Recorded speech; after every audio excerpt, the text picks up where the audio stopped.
Hello दोस्तों, free online teaching one में आपका स्वागत है। तो हम आगे बढ़ते हुए एनसीईआरटी गणित कक्षा 9वीं अध्याय 1 संख्या पद्धति प्रश्नावली 1.5 का प्रश्न क्रमांक 1 हल करेंगे। तो यहाँ पर प्रश्न क्रमांक 1 है, बताइए नीचे दी गई संख्याओं में से कौन कौन परिमेय हैं और कौन कौन अपरिमेय हैं। तो यहाँ पर आपको 5 क्वेश्चन दिए गए हैं। तो यहाँ पर आपको बताना है किन में से कौन कौन सी परिमेय संख्या हैं और कौन कौन सी अपरिमेय संख्या हैं। तो इस क्वेश्चन को हल करने से पहले यहाँ पर रफ में हम कुछ समझते हैं कि यहाँ पर परिमेय संख्या कौन कौन सी हो सकती हैं और कौन कौन सी अपरिमेय संख्या होती हैं। तो यहाँ पर आपको ध्यान रखना है कि परिमेय संख्या क्या कहलाती है। सबसे पहले हम समझते हैं परिमेय संख्या, या इसी को हम बोल सकते हैं P/Q। तो ऐसी संख्या है जो P/Q अर्थात अंश बटे हर, ऐसा भी हम कह सकते हैं कि अंश बटे हर के रूप में व्यक्त की जा सकती हैं या लिखी जा सकती हैं। जैसे यहाँ पर यदि हम 1 की बात करें तो 1 भी एक परिमेय संख्या है। क्योंकि इसके बटे हम 1 लिख सकते हैं। तो जितनी भी प्राकृतिक संख्या हैं जो 0 से लगाकर अनंत तक जाती हैं, जैसे 0 भी एक परिमेय संख्या है क्योंकि इसके बटे हम 1 लिख सकते हैं।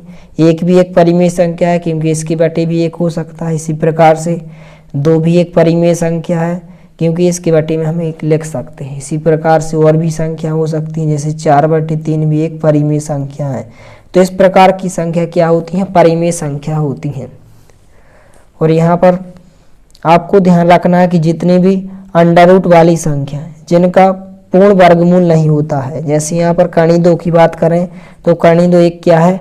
अपरिमेय संख्या है। तो जितनी भी अंडर रूट या कर्ण वाली संख्या है जिनका पूर्ण वर्गमूल नहीं होता है वो अपरिमेय संख्या होती हैं। जैसे यदि हम अंडर रूट 4 की बात करें तो इसका वर्गमूल होता है, तो ये क्या हो जाएगी?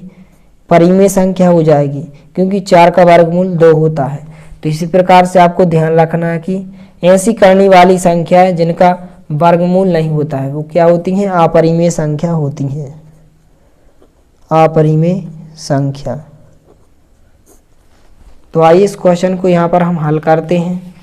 तो यहाँ पर पहले आपको दी गई है जो संख्या क्या है? 2 माइनस अंडर रूट 5। तो इसका आंसर क्या हो जाएगा? ये अपरिमेय संख्या हो जाएगी। अपरिमेय संख्या यहाँ पर हमने लिखा अपरिमेय। इसके बाद देखते हैं दूसरे क्वेश्चन में यहाँ पर संख्या दी गई है कि 3 प्लस अंडर रूट 23 और माइनस अंडर रूट 23। तो आइए इसको हम रफ में हल करके देखते हैं कि यहाँ पर एक परिमेय संख्या है कि अपरिमेय है। तो यहाँ पर आप देख सकते हैं कि जो संख्या दी गई है यहाँ पर 3 प्लस अंडर रूट 23। तो यहाँ पर यदि हम इस ब्रैकेट को खोल लें तो यहाँ पर माइनस के अंडर रूट 23 हो जाएंगे। तो यहाँ पर आप देख सकते हैं कि प्लस के अंडर रूट 23 और माइनस के अंडर रूट 23 यहाँ पर कैंसिल हो जाएंगे। तो संख्या क्या बचेगी? 3 बचेगी। और 3 के बटे तो हम 1 लिख सकते हैं, तो एक क्या हो जाएगी? परिमेय संख्या हो जाएगी। तो यहाँ पर दूसरे क्वेश्चन का आंसर क्या हो जाएगा? परिमेय। इसके बाद देखते हैं हम तीसरा क्वेश्चन। तो तीसरा क्वेश्चन यहाँ पर दिया गया है कि 2 अंडर रूट 7/7 अंडर रूट 7। तो आइए इसको हम रफ में हल करके देखते हैं कि ये परिमेय संख्या है कि अपरिमेय। तो यहाँ पर आपको ध्यान से समझना है 2 अंडर रूट 7/7 अंडर रूट 7। तो यहाँ पर आप देख सकते हैं कि ऊपर नीचे सेम संख्या कर्ण 7 का हो जाएंगे, कैंसिल हो जाएंगे। तो यहाँ पर संख्या क्या बचेगी? 2/7। तो 2/7 तो एक परिमेय संख्या है। तो इसका आंसर क्या हो जाएगा? तीसरे का परिमेय। तो यहाँ पर तीसरे क्वेश्चन का आंसर हो जाएगा परिमेय। इसके बाद देखते हैं हम चौथा क्वेश्चन।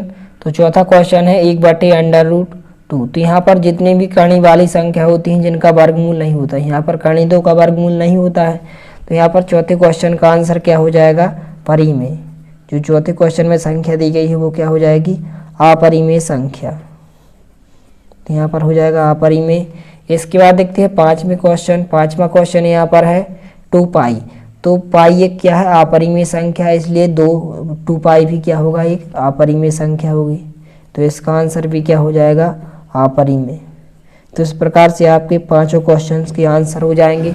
आप वीडियो को रोककर इन सभी 5 क्वेश्चंस के आंसर को लिख सकते हैं। तो इस क्वेश्चन को आपको अच्छे से तैयार कर लेना है। यदि वीडियो पसंद आए तो प्लीज़ लाइक कीजिए, दोस्तों के साथ शेयर कीजिए और यदि आपने हमारे चैनल को सब्सक्राइब नहीं किया है तो प्लीज़ सब्सक्राइब कीजिए।